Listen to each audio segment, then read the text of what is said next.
Thank you, Ginger, for wanting me to say some things about Jimmy. And it's a privilege with so many friends and family here that know Jimmy to be able to speak about him. But I want you to smile a little bit maybe about him. So I don't sing, but I've written sort of a poem about Jimmy. Some of it's familiar. Load 16 tons, and what do you get? Jimmy's old dump truck, and no room for regret. St. Peter called him home, but we can't come. I know his soul's on heaven's shore. He was born one morning, I bet it was bright and early. He picked up a shovel and walked to the quarry. He loaded 16 tons, a 2-inch minus, and the straw boss said, "Well, bless my soul." Load 16 tons, and what do you get? Jimmy's old dump truck, and no room for regret.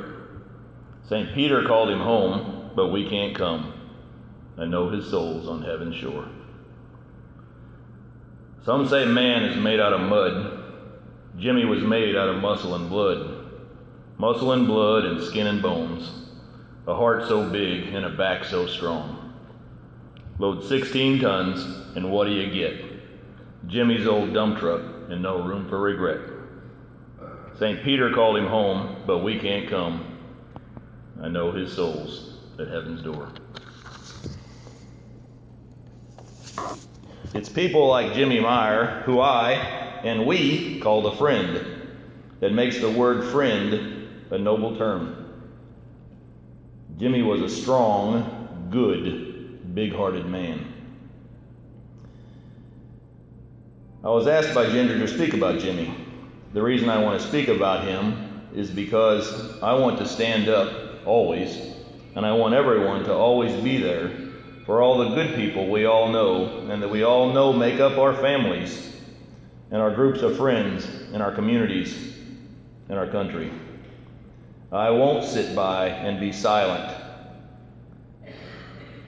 when we as individuals should stand up and do something or say something good about people like Jimmy and all the people he would want to help.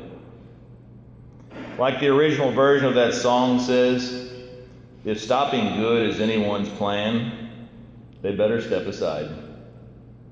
And I bet you all feel the same way. I know Jimmy did. Our larger community in this area of the country is under the spotlight. I had not spoke to Jimmy in a while, but I know how he felt about people and how he looked at life. In our age of technology, I have seen some comments on his online obituary. Here's just a few of them. The good seemed to die too young. A hard worker who would give you the shirt off his back. A good guy. The sweetest guy. He gave us an angel statue when our daughter passed away unexpectedly.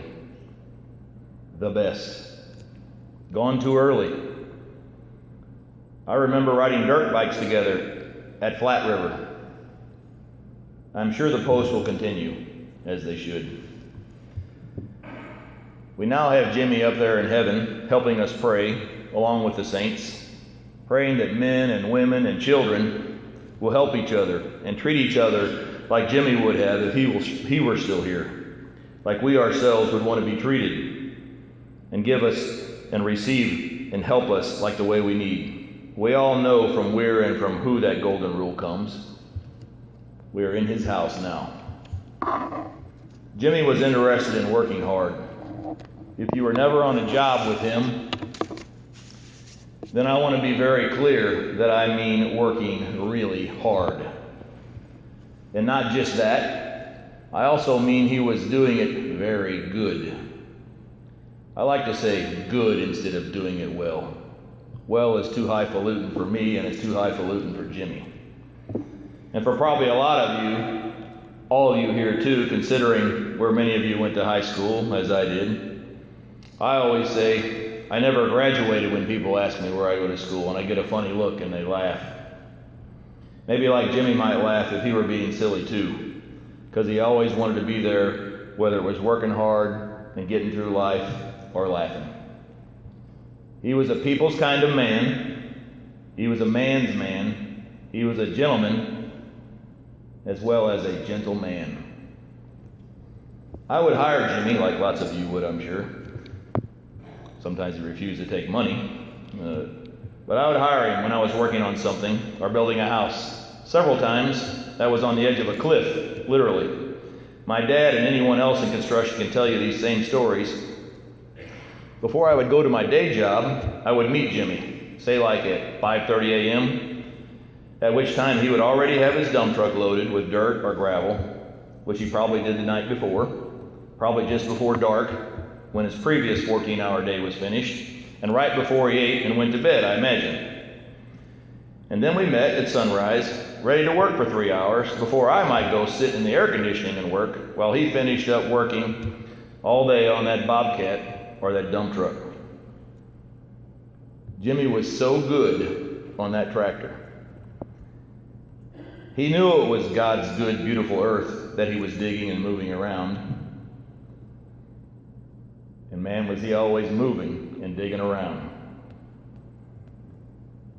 Sometimes it became a little too exciting if we would flip the bobcat.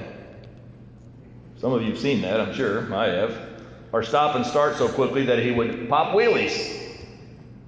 Watching him work was really kind of amazing. We might talk about the job just a little before he would get under that cage.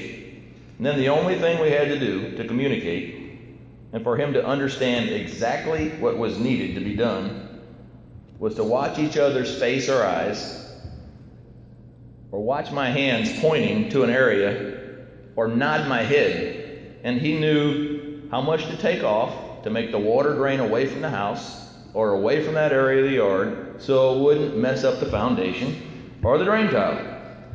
He could sculpt a landscape to perfection. Those of you who know that. No joke.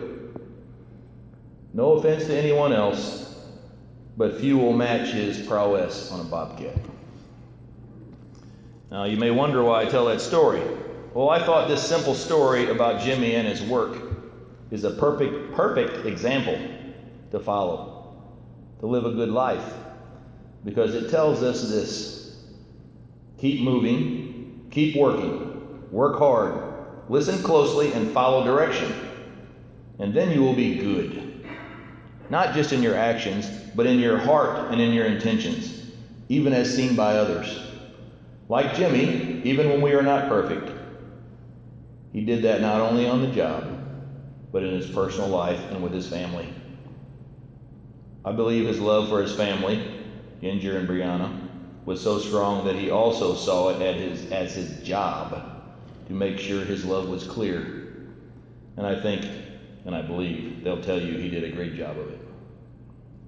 Jimmy was good. Jimmy was good in so many respects. For that he has had and will always have, and I'm sure yours, and my utmost respect. In my best attempts to say goodbye to him now, and I won't do it justice, but hopefully my attempt will at least make you smile or chuckle. Maybe even as if it were him saying it himself. He didn't have this deeper voice, but in the way I try to imagine he would say it, in that little bit of a high kid voice he had.